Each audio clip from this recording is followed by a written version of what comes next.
ದ್ವಂದ್ವ ಇದೆ ಅಂತ ಹೇಳಿ. ಪ್ರಶ್ನೆ ಇರೋದು, ಜಮೀರ್ ಅಹಮದ್ ಖಾನ್ ಅವರು ಮಸೀದಿ ಒಳಗೆ ಹೋಗಿ ಚುನಾವಣೆಯಲ್ಲಿ ಓಟ್ ಕೇಳುವ ಸಂದರ್ಭದಲ್ಲಿ ಈ ಮಾತು ಎಲ್ಲಿ ಅಡಗಿ ಹೋಗಿತ್ತು? ಎರಡೂ ಕಡೆಗೂ ಮಾತಾಡಬೇಕು. ಆದ್ರೆ ಹಿಂದೂಗಳು ಇವತ್ತಿಗೂ ಕೂಡ ಜೈ ಶ್ರೀರಾಮ್ ಅಂತಲೇ ಕೂಗ್ತಾರೆ, ಹಿಂದೆ ಕೂಡ ಜೈ ಶ್ರೀರಾಮ್ ಅಂತಲೇ ಕೂಗಿದ್ದಾರೆ. 5100 ವರ್ಷಗಳಿಂದ ಹೋರಾಟ ಮಾಡ್ಕೊಂಡು ಬಂದಂತಹ ಜೈ ಶ್ರೀರಾಮ್ ಈ ದೇಶದ ಅಸ್ಮಿತೆ ಎನ್ನುವುದನ್ನ ಜಗತ್ತಿಗೆ ಸಾರಿ ತೋರಿಸ್ತಿದೆ. ಹಾಗಾಗಿ ನೀವುಗಳು ಹೇಳುವಾಗ ಎರಡನ್ನು ಜೋಡಿಸಿ ಹೇಳಬೇಕು.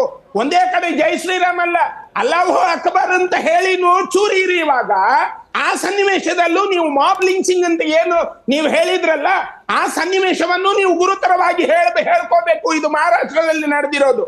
ಹಾಗಿರುವುದರಿಂದ ಎರಡು ಕಡೆನೂ ನೀವು ಕನ್ನಡಿ ಹಿಡಿಯಬೇಕು, ಒಂದೇ ಕಡೆಗೆ ಕನ್ನಡಿ ಹಿಡಿಯೋದಲ್ಲ.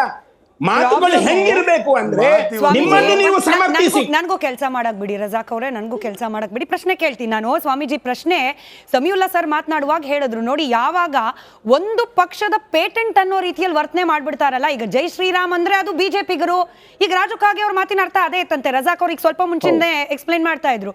ಇವಾಗ ರಾಮ ಅನ್ನೋ ಅಸ್ತಿತ್ವ ಬಿಜೆಪಿ ಇಸ್ ಈಕ್ವಲ್ ಟು ಜೈ ಶ್ರೀರಾಮ್ ಯಾವಾಗ ಆಯ್ತು? ಹಂಗಾದಾಗ್ಲೇ ಇದೆಲ್ಲ ಪ್ರಶ್ನೆಗಳು ಹೇಳೋದು. ಚುನಾವಣಾ ರಾಜಕೀಯಕ್ಕೆ ನಮ್ಮ ರಾಮನನ್ನ ಬಳಕೆ ಮಾಡಿಕೊಳ್ಳುವಂತ ದುಸ್ಥಿತಿ ಬರೋದು ಕೂಡ ಹೀಗಾದಾಗ್ಲೇ ಅಲ್ವಾ? ದುಸ್ಥಿತಿ ಅನ್ನುವ ಪ್ರಶ್ನೆನೇ ಅಲ್ಲ. ರಾಮ ಮಂದಿರದ ವಿಷಯದಲ್ಲಿ ಭಾಜಪಕ್ಕೆ ಇದ್ದಂತಹ ನಂಬಿಕೆ ಮತ್ತು ಅವರದಾಗಿರುವಂತಹ ಹೋರಾಟ, ರಾಮ ಮಂದಿರವನ್ನ ನಾವು ನಿರ್ಮಾಣ ಮಾಡ್ತೀವಿ ಅಂತ ಅವರ ಮ್ಯಾನಿಫೆಸ್ಟೋದಲ್ಲಿ ಅವರು ಹಲವು ಸಲ ಉದ್ಘೋಷ ಮಾಡಿದ್ದಾರೆ. 10, 15, 20 ವರ್ಷಗಳಿಂದಲೂ ಅವರು ಅದರ ಬಗ್ಗೆ ಹೋರಾಟ ಮಾಡ್ಕೊಳ್ತಾ ಬಂದಿದ್ದಾರೆ.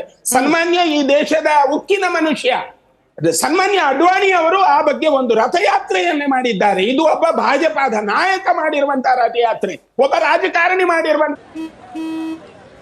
ನಡಿ ಈಗ ಶುರು ಮಾಡೋಣ.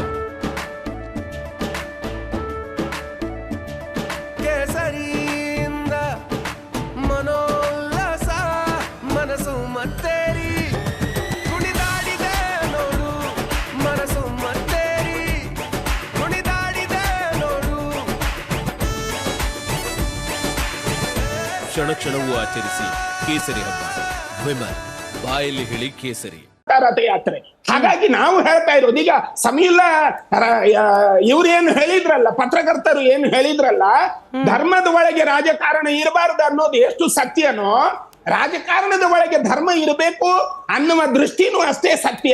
ಹಾಗಾಗಿ ಹಿಂದೆ ಹೇಗಿತ್ತು ಅಂತಂದ್ರೆ ರಾಜಕಾರಣದ ಮಗ್ಗುಲು ದೇಶದ ಕಡೆಗಿತ್ತು. ಆದ್ರೆ ಇವತ್ತಿನ ರಾಜಕಾರಣ ಯಾವ ಕಡೆಗಿದೆ ಅಂತಂದ್ರೆ ಹೇಸಿಗೆ ಬರುವಂತಹ ಸ್ಥಿತಿಯಲ್ಲಿ ರಾಜಕಾರಣವನ್ನ ಸೃಷ್ಟಿ ಮಾಡ್ತಾ ಇದ್ದಾರೆ. ಅದಕ್ಕೆ ರಾಜು ಕಾಗೆ ಅವರ ಹೇಳಿಕೆ ಒಂದು ಅವಕಾಶವಾದಿ. ಮತ್ತೆ ಎರಡನೇದು ಈ ಮಾತು ಹೇಳ್ತೀನಿ, ಇದರಲ್ಲಿ ರಾಜೀವ್ ಗಾಂಧಿ ಆಗಿರ್ಲಿ, ಇದರಲ್ಲಿ PV ನರಸಿಂಹರಾವ್ ಆಗಿರ್ಲಿ, ಇವ್ರೇನ್ ಕೊಡುಗೆ ಇರ್ಲಿಲ್ವಾ? ಬೆಲ್ಲಿ ಅಡ್ವಾಣಿ ಅವ್ರ ಕೊಡುಗೆ ಇತ್ತಾ? ಹಾಗಂತ ಶಂಕರಾಚಾರ್ಯ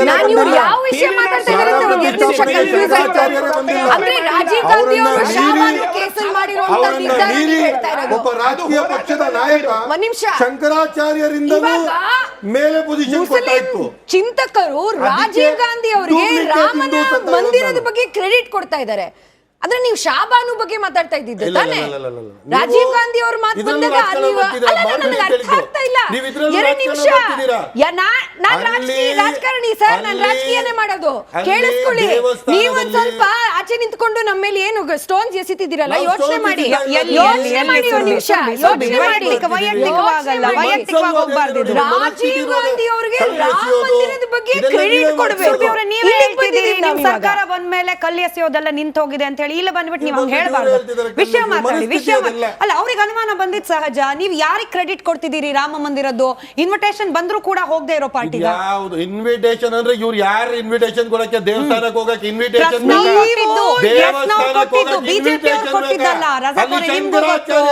ನಿಮ್ಗೂ ಗೊತ್ತು. ರಾಜಕೀಯ ಪಕ್ಷದ ನಾಯಕ ಹೋಗ್ಬಿಟ್ಟು ಪ್ರಾಣ ಪ್ರತಿಷ್ಠಾಪನೆ ನಾನ್ ಮಾಡ್ತಿದ್ದೀನಿ ಅಂದ್ರೆ